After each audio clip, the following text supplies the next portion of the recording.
Hello दोस्तों, जियो गुरुजी classes में आपका स्वागत है। मैं रोहित शर्मा, सब्जेक्ट अपना ज्योग्राफी। देखिए, इस वीडियो के अंदर टॉपिक है अपने पास में तृतीय क्रियाकलाप से संबंधित। पिछले वीडियो में हमने प्राथमिक और द्वितीय क्रिया के बारे में पढ़ा। आज हम पढ़ेंगे तृतीय क्रियाकलाप। तृतीय क्रियाकलाप।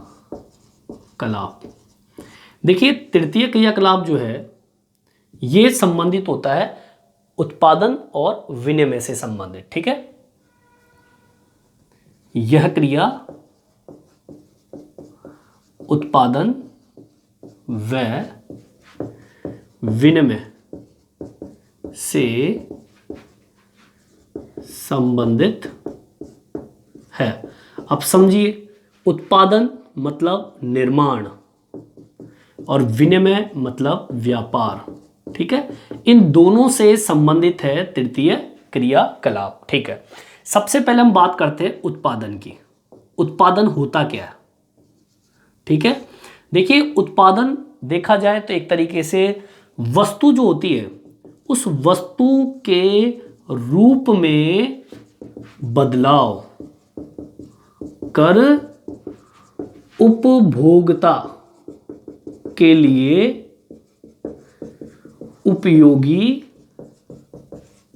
वस्तु बनाना। ठीक है, मतलब कोई भी कल कारखाना है, वहां पर कोई भी वस्तु हो सकती है। आपके जंगलों से मान लीजिए लकड़ी ले आए आप लोग, कल कारखानों में डाला, गेट तैयार कर दिया, तो मतलब वस्तु लकड़ी है, उसके रूप में बदलाव किया, मतलब एक दरवाजा बना दिया। और किसके लिए बना दिया? उपभोक्ता के लिए क्या बना दिया? उपयोगी बना दिया। इसे हम क्या कहते हैं? उत्पादन। दूसरा होता है विनिमय। विनिमय क्या होता है? देखिए, विनिमय होता है वस्तु के बदले वस्तु। ठीक है, वस्तु के बदले दूसरी वस्तु का आदान प्रदान। अब जैसे कि इसको समझे अपन क्रय विक्रय। ठीक है, क्रय विक्रय से आप इसको समझ सकते हैं। कोई भी वस्तु जब आप खरीदते हो, खरीदने पर मूल्य देना। अब खरीदने पर मतलब किसी वस्तु को आप खरीद रहे हो तो क्या दे रहे हो? मूल्य। तो मतलब वस्तु को खरीदने पर जब आप मूल्य देते हो, मतलब वस्तु के बदले कोई दूसरी वस्तु जब आप दे रहे हो तो आदान प्रदान हो रहा है। और इसी आदान प्रदान को हम क्या कहते हैं? विनिमय। विनय का मतलब बताया मैंने व्यापार। अगली बात समझ में? तो ये तो हो गया उत्पादन और विनिमय। और ये दोनों चीज किससे संबंधित है? तृतीय क्रियाकलाप से संबंधित है। अब देखिए, तृतीय जो क्रियाकलाप है इसके प्रकार की बात करते हैं। अब इसके प्रकार की बात करें तो 4 प्रकार है। एक तो है व्यापार, जिसको हम वाणिज्य के नाम से जानते हैं। दूसरा है परिवहन। ठीक है, तीसरा है संचार और चौथा है सेवाएं। अभी हम इस वीडियो में व्यापार के ऊपर चर्चा करेंगे। व्यापार के बिंदु पर हम चर्चा करेंगे इस वीडियो में कि व्यापार होता क्या है। जो मैंने अभी बताया आपको व्यापार क्या होता है। ठीक है, आप उतारना चाहे तो उतार सकते हैं। और पहला बिंदु आप डाल दीजिए व्यापार। ठीक है,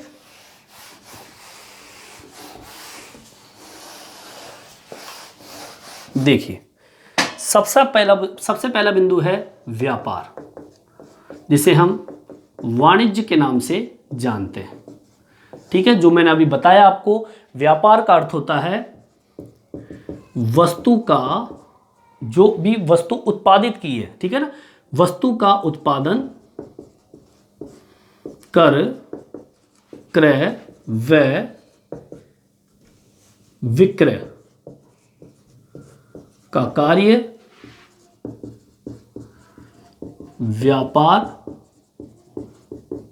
कहलाता है। ठीक है, मतलब वस्तु का उत्पादन कर क्रय और विक्रय का जो कार्य होता है, बेचने और खरीदने का कार्य, वही क्या कहलाता है? व्यापार कहलाता है। अब जहां पर क्रय विक्रय हो रहा है, ठीक है, क्रय विक्रय की प्रक्रिया जहां हो रही है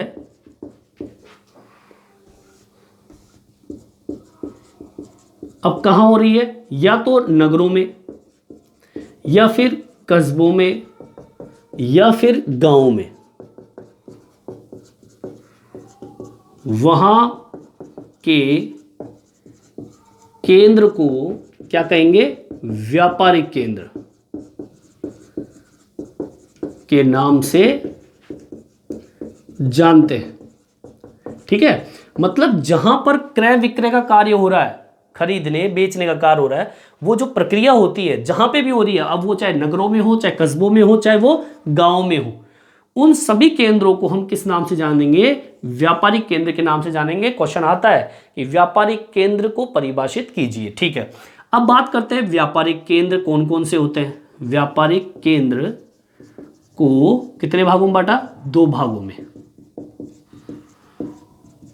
ठीक है, 2 भाग कौन से हैं? पहला तो आपका कहां पर होगा? ग्रामीण क्षेत्रों में, तो ग्रामीण विपणन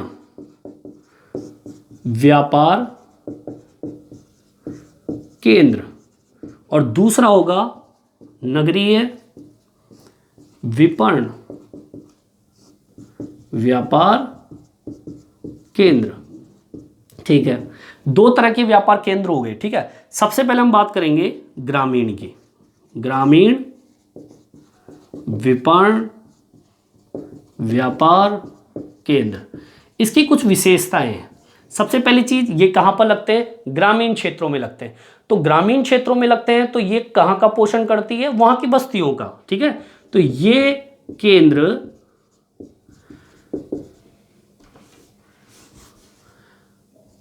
बस्तियों का पोषण करती है।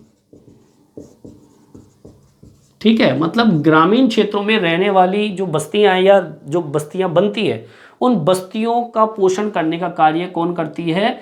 ये व्यापारिक केंद्र। कौन सा? ग्रामीण विपणन व्यापारिक केंद्र। दूसरी चीज, अब गांव में है, नगरों में तो है नहीं, और पूर्णतः ग्रामीण भी नहीं है। क्यों? क्योंकि ये व्यापारिक केंद्र है। तो इसको हम क्या नाम देंगे? ये अर्धनगरीय व्यापारिक केंद्र है। मतलब ना तो पूरे नगर, ना पूर्णतः गांव, अर्धनगरीय हो गए। ठीक है, और यहां पर पूर्णतः पूरी व्यवस्थाएं नहीं हो पाती है, तो ये क्या होते हैं? अल्पवर्धित व्यापारिक केंद्र है। ठीक है, अल्पवर्धित का मतलब होता है पूर्णतः ना होकर थोड़ा कम व्यापारिक केंद्र, जिसे हम अल्पवर्धित केंद्र के नाम से भी जानते हैं। अब यहाँ पे व्यक्तिगत रूप से किसी भी प्रकार की सुविधाएं नहीं हो पाती है। क्यों? ये ग्रामीण क्षेत्र है, ना तो ये नगरीय है, अर्धनगरीय, और ना ही पूर्णतः व्यवस्थाएं अल्पवर्धीय है। तो ये तरीके से पोषण करने वाली बस्ती, पोषण करने वाले व्यापारिक केंद्र है, गांवों के लिए फायदेमंद है। तो ये पूर्णतः व्यक्तिगत व व्यावसायिक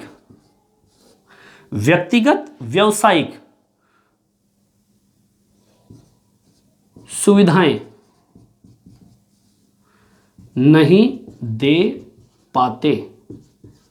मतलब एक तरीके से कह दीजिए कि व्यक्तिगत हो चाहे व्यावसायिक जो सुविधाएं होती है, जो कहां पर मिलती है? नगरीय क्षेत्रों में। तो यहां पर तो पूर्णतः व्यापारिक केंद्र नहीं है, तो यहां पर ऐसी सुविधाएं जो नगरों में मिलती है, वो चाहे व्यक्तिगत हो चाहे व्यावसायिक हो, ये सुविधाएं यहां पर आपको नहीं मिलती है। अब ये फायदेमंद क्यों है, मैं आपको बताता हूं। ये फायदेमंद इसलिए, अब देखो एक चीज तो ये नगरीय केंद्र नहीं होते, परंतु नगरीय वो ग्रामीण क्षेत्रों की मांग पूरा कर देती है। मतलब जो व्यक्ति शहरों में जाके अपना सामान खरीद रहा है, तो उसे जाने की जरूरत नहीं होती है, क्योंकि ये नगरों में ही स्थापित हो जाती है।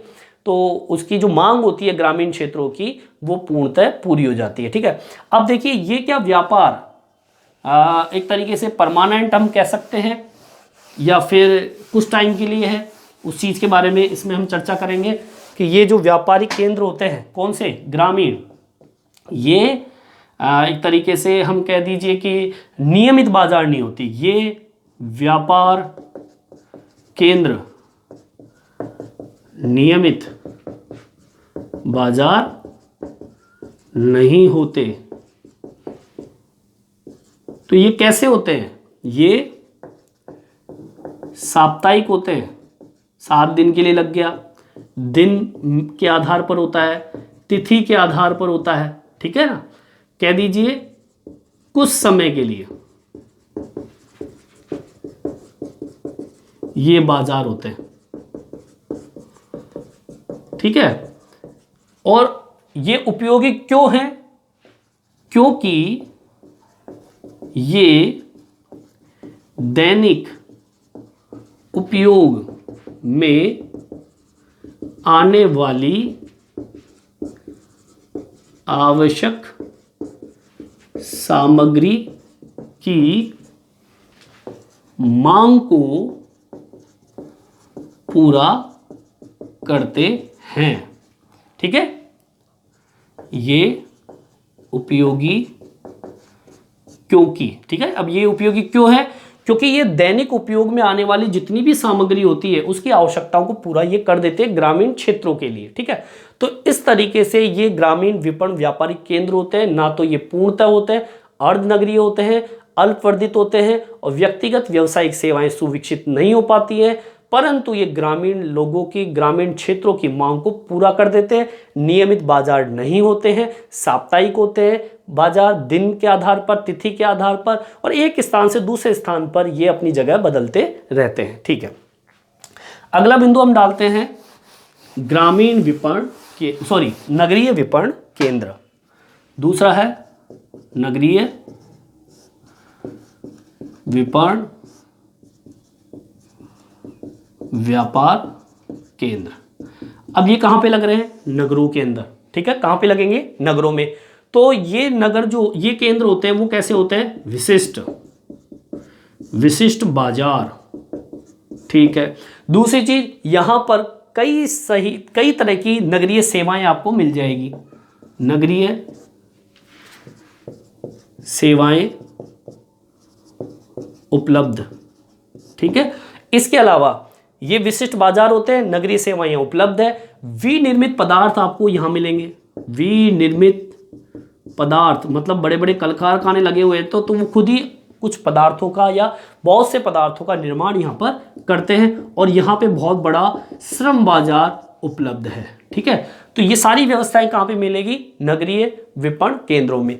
और कई तरह की सेवाएं भी आपको मिलेगी यहाँ पर, जैसे कि सेवाएं आपने देखी होगी अध्यापक की, वकील की, डॉक्टर, धोबी, नाई, नलसाज, ऐसी कई प्रकार की सेवाएं आपको कहाँ मिल जाएगी? नगरीय विपणन व्यापारिक केंद्र में आपको मिल जाएगी।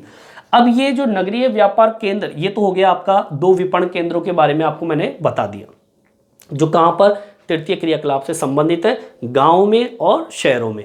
अब हम बात करते हैं व्यापार की, ठीक है।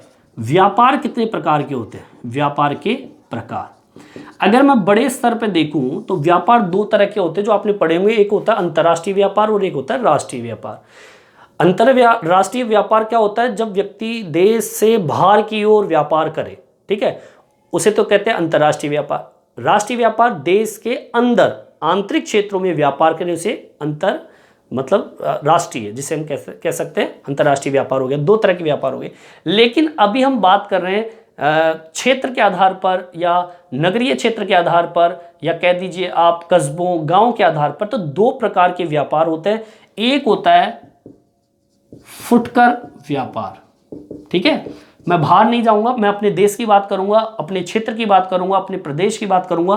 तो एक होता है फुटकर व्यापार और एक होता है थोक व्यापार, ठीक है। ये 2 तरह के व्यापार आपको देखने को मिलते हैं बाजार में, कहीं पे भी चली जाए। अब ये फुटकर व्यापार, थोक व्यापार होते क्या हैं, इसके बारे में हम चर्चा करते हैं, ठीक है। इसको मैं साफ कर रहा हूँ। और एग्जाम में ये पूछा जाता है कि फुटकर व्यापार क्या होता है, थोक व्यापार क्या होता है। हमने सुना भी होगा नाम, थोक व्यापार का बहुत सुनते हो आप लोग, फुटकर व्यापार बहुत कम नज़र आता है, या होता तो हमको सबसे ज़्यादा नज़र फुटकर व्यापार ही है, लेकिन नॉलेज में थोड़ा कम है फुटकर व्यापार। अब मैं आपको बताऊंगा फुटकर व्यापार होता क्या है। देखिए, फुटकर व्यापार होता है उपभोक्ता को वस्तु के प्रत्यक्ष विक्रय से संबंधित। कह दीजिए हमने कोई चीज़ खरीदनी है, हमें कोई चीज़ खरीदनी है तो हम कहाँ जाते हैं? बाजार में, ठीक है, जिसे हम रिटेलर शॉप कहते हैं, ठीक है, मुझे कॉलगेट खरीदनी है या कुछ टूथपेस्ट या कुछ भी XYZ सब्जी कुछ भी खरीदनी है, तो मैं सीधे जाके जब किसी दुकान पे जाके कोई चीज़ खरीदता हूँ, ठीक है, सीधी प्रत्यक्ष खरीद जिसमें कोई नहीं बीच में गया, पैसा दिया और सामान लेके आ गया, उसे तो हम कहते हैं फुटकर व्यापार। ठीक है, यहाँ लिख देता हूँ मैं, उपभोक्ताओं का, ठीक है, जो उपभोक्ता कौन, हम लोग स्वयं, ठीक है, उपभोक्ता का वस्तुओं का प्रत्यक्ष खरीद से संबंधित होता है, फुटकर व्यापार कहलाता है। मतलब बाजार में गए, पैसा दिया, सामान आपने खरीद लिया, तो ये प्रत्यक्ष हो गया। अब जैसे कि ये उदाहरण मैं बता दूं आपको, जैसे मान लीजिए आपके आसपास फेरी वाले घूमते रहते हैं, फेरी, ठीक है, रेहड़ी, ट्रक, द्वार से द्वार, कोई भी चीज़ खरीदने, जब आप खरीदते हो कोई भी सामान, ठीक है, या कह दीजिए डाक सेवा, दूरभाष, ठीक है, इंटरनेट सेवा, इंटरनेट से, है ना, क्रय विक्रय करना, खरीदते हो कि नहीं खरीदते, सीधी खरीद है। ये सारी चीज़ें किस में आती है, फुटकर व्यापार में आती है। सीधा सिंपल ये है कि हम गए, सामान पैसा दिया और सीधा हमने खरीद लिया, ये होता है फुटकर व्यापार। ठीक है, दूसरा होता है थोक व्यापार। अब थोक व्यापार क्या होता है, सुनो, थोक मतलब बड़ा व्यापार कह दीजिए। थोक व्यापार का गठन जो होता है वो अनेक बिचौलिया, जी नाम सुना होगा, बिचौलिया, सौदागर, पूर्तिघर, इनके माध्यम से ये होता है। ठीक है, तो इनका गठन कौन करता है, थोक व्यापार का गठन बिचौलिया, सौदागरों और पूर्तिघरों द्वारा होता है। ये जो माल खरीदते हैं वो किससे खरीदते हैं, थोक व्यापारी से ये माल खरीदते हैं। ठीक है, मतलब कह दीजिए कि बड़े जो भंडार होते हैं, बड़े भंडार, बड़ी बड़ी दुकानें, ये बड़ी भंडार विनिर्माण करने वाले उद्योगों से बिचौलियों के माध्यम से माल खरीदते हैं। मतलब जो बड़ी बड़ी दुकानें, बड़े बड़े भंडार जो होते हैं, वो विनिर्माण करने वाले जो उद्योग होते हैं, उनसे बिचौलियों के माध्यम से ये माल खरीदने का काम करते हैं, थोक व्यापार कहलाता है। अब आगे और सुनिए, थोक विक्रेता जो होता है वो फुटकर विक्रेता को उधार देता है। ठीक है, थोक विक्रेता फुटकर विक्रेता को उधार देता है। ठीक है, और जो फुटकर विक्रेता होता है, फुटकर विक्रेता अपना व्यापार थोक विक्रेता की पूंजी से करता है। मतलब क्या हो गया कि थोक विक्रेता जो होता है वो फुटकर विक्रेता को उधार देता है, जो भी माल देता है, और फुटकर विक्रेता अपना व्यापार जो है थोक विक्रेता की पूंजी पर ही करता है, धीरे धीरे पैसा देता रहता है और अपना व्यापार संचालित करता रहता है। तो ये दो बिंदु, फुटकर व्यापार और थोक व्यापार, ये दो प्रकार के व्यापार होते हैं जो कि तृतीय क्रियाकलाप से संबंधित है। जो आज मैंने आपको तृतीय क्रियाकलाप का पहला बिंदु व्यापार वाणिज्य के बारे में आपको मैंने बताया। नेक्स्ट वीडियो में परिवहन के बारे में पढ़ेंगे जो कि तृतीय क्रियाकलाप से संबंधित है। इस वीडियो में इतना ही। ये वीडियो आपको कैसा लगा मेरे कमेंट्स बॉक्स में डाल के बताएं। इस वीडियो में इतना ही, धन्यवाद।